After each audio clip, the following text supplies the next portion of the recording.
الحرفيين باسفي دائما كيكون في الجنب ديال التاجر والجنب ديال الحرفي في جميع المشاكل اللي كتوقع عليه. كما شفتوا الاخوان في الاونه الاخيره خرجت لنا الحكومه بمدونه ديال الضرائب اللي هي اصلا كانت في القانون المالي ديال 2018 ودخلت حيز الفيت في 2019 اللي كتضمن بعض البنود والمواد اللي هي مشرفه للتاجر. هذه المواد هذه كتتعلق باجراءات المدرجه في الماده 145 الفقره الثالثه التي تلزم الخاضعين للضريبه ان يسلموا لزبائنهم فاتورات وبيانات، ونضربوا 3 اسطوانات تحمل الخاضعين للضريبه كما هما كيصرحوا حاليا وكيقولوا هنايا اعتمدت مدونه الضرائب على واحد المقاولة على المقام. هنا تعتبر الفاتوره وثيقه بالنسبه للملزمين الذين يخضعون لنظام المحاسبه، بينما الماده 145 جات صريحه وواضحه كتقول لك جميع الخاضعين للضريبه، جميع الخاضعين وتلزم الخاضعين للضريبه ان يسلموا لزبنائهم فاتورات وبيانات محاسباتيه مرقبه مسبقا مسحوبه من سلسله متصله ومطبوعه بنظام معلوماتي، يعني الغاء الاعتراف بالبنات كسند قانوني وترسيم جزاءات ومخالفات تصل الى 50,000 درهم عن كل سنه لكل مخالف لهذه المواد هذه.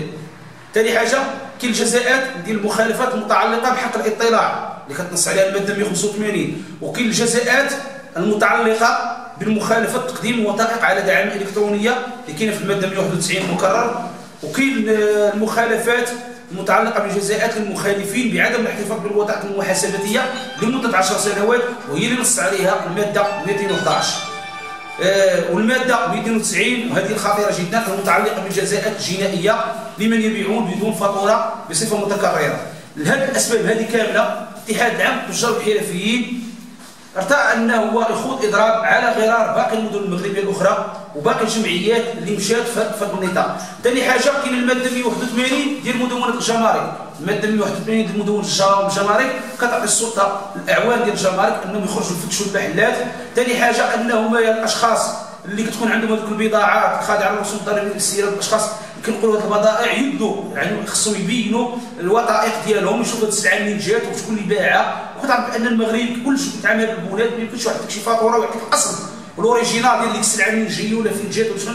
هما هذه المسائل خاصهم يدبروها على مستوى الحدودي على مستوى الموانئ ويمنعوا الدخول ديال هذه السلع، ماشي يجوا يخلوها تدخل البلاد وينوضوا ويمشوا ويحزوا الناس السلع ديالهم. هذه السلعه دخلات من ميناء حدودي، دخلات من مطار حدودي، دخلات من الحدود مع الاشقاء الجزائريين ولا الموريتانيين، خاصنا فين تفعل الدوريات ديال الجمارك والدوريات ديال الدرك الملكي باش يدخلوا وسط المدينه ويبداو يدخلوا على الاحياء ويمشوا للمحلات ويحبسوا في الشوارع ولا في طرق السيار، يحبسوا الشاحنات ويدوا للناس البضاعه ديالهم يحسوا لهم. هذه من الامور اللي صراحه ما تخليش التجاره يعني ولا الاقتصاد المغربي يمشي بعيد.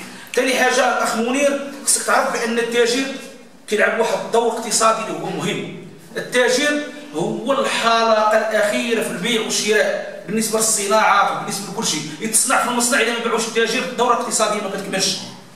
ثاني حاجه التاجر عنده دور في السلم الاقتصادي والاجتماعي. نعطيك امثله، التاجر ولا البقال ولا المنحان بسيط ملي كيجي عنده شي واحد باغي ياخذ زوقه السردين ما عندوش كيعطيهم ليه. التاجر شي مول الدار مسكين جا دخل الشهر كتعرف راه الخلصه على الحد، الناس غارقه كريديات كيجي يوقف على مول المحل يقول لي خويا والله ما سلفني حتى لاخر الشهر ونعطيك راني مزير راه عندي كذا عندي طريطه عندي مسائل عندك دوك نخلصوا خلص لي معاك واحد الحاجه يخلص لي مول الحانوت يبقى قابل لي قدام دارو يقابل لي وليداتو، يعني مول الحانوت ديال واحد الدور اجتماعي اكثر منه هو اقتصادي. انتم هاد الحكومه واش بيتوا هاد التجار هادو تفنيوهم تحيدوهم دخلوا شركات كما دابا داخلين ديال الميكرو ايبيسري يعني هادو البقالات الصغيره اللي كيدخلوا شركات كيديروا 10 ديال البقالات 20 في المدن يكون عندهم واحد الفرونشيز داخل المدن كاملين ديال المغربيه علامات تسمى. وشوفي حنا نعرفوا التوجه ديال الحكومه فين غادي، نعرفوا المسائل فين غاديه باش تكون الامور هي سيزيا. اذا انتم ضد هذا القرار؟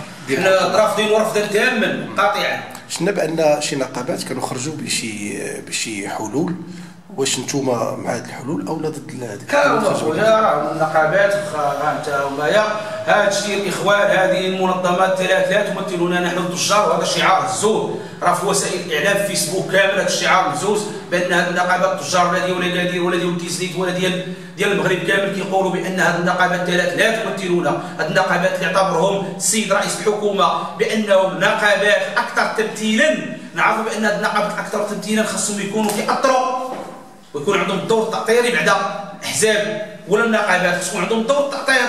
حنا ملي كنمشيو كنقلبوا هنا في هذه المعادله كامله كنلقاو الاحزاب ولا النقابات ما كيأطروش هاد الناس، ما كيأطروش التجار، ما كيأطروش حتى المواطنين. ديري عندنا ديك الانتخابات كتشوفها كي دايره واش غادي. لذلك حنا كنقولوا بان هاد النقابات هادو ما كيمثلوناش وما عندناش بهم حتى شي علاقه، وحنا نبقاو ناضلوا حتى ناخذوا الحقوق المشروعه والمطالب ديالنا من عند الحكومه. ثاني حاجه الاخ منير هو باش هاد الناس ما يديروش المغالطات، هاد النقابات يسلاو على هاد المسائل باش ما يديروش المغالطات لعباد الله والتجار. هاد النصوص التنظيميه اللي جات كتخرج في قوانين ديال المشاريع ديال الماليه. مشروع الماليه الاخ الكريم ما كيدوز الا بنص قانوني، قانون تنظيمي رقم 130/13 ديال قانون ديال هذا القانون ديال الماليه. وشوفي هذا القانون هذا ما يمكنش ان نحيدوا قانون بتوقيع ديال وزير ولا توقيع ديال مدير. القانون كيحيد في المسائل اللي هي تشريعيه في البرلمان، في قبه البرلمان بمجلس المستشارين والبرلمان، وهما اللي كيصوتوا عليه ويخرج في الجريده الرسميه.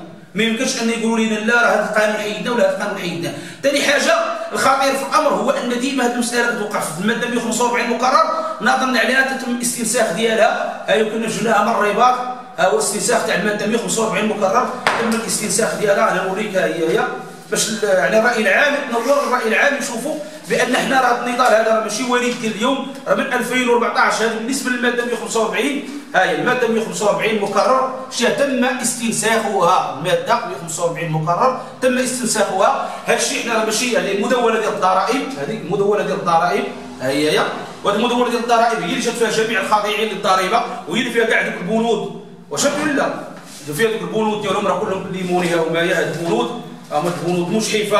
ها هي الماده 145 اسم المحاسبه ما نكذبوش، هذه من المدونه ديال الضرائب من السيت اوفيسيال ديالهم. ها هما هي الماده الجنائيه الخطيره، ها هي الاحتفاظ بالوثائق المحاسباتيه. هاي باش ما نقولوش هذا الشيء كيقولوا لا راه كيديروا مغالطات الناس وكيديروا مغالطات التجار. وجيبوا لنا الاساتذه ديال القانون الاقتصادي وديروا دوره تكوينيه لهذا التاجير هذا وفسروا لي ما تكذبوش عليه. الكذوب بعد ما نديروا به. ها هي الماده الخطيره 192 اللي فيها المسائل اللي هي جنائيه، ها هي اللي فيها مسائل اللي هي خطيره. من يولي التاجر يمشي للحبس على عدم فواتير وعلى هذا الشيء، هذه من الحوايج اللي هي خطيره. اذا سي زيان دابا شنو هو البرنامج النضالي ديالكم؟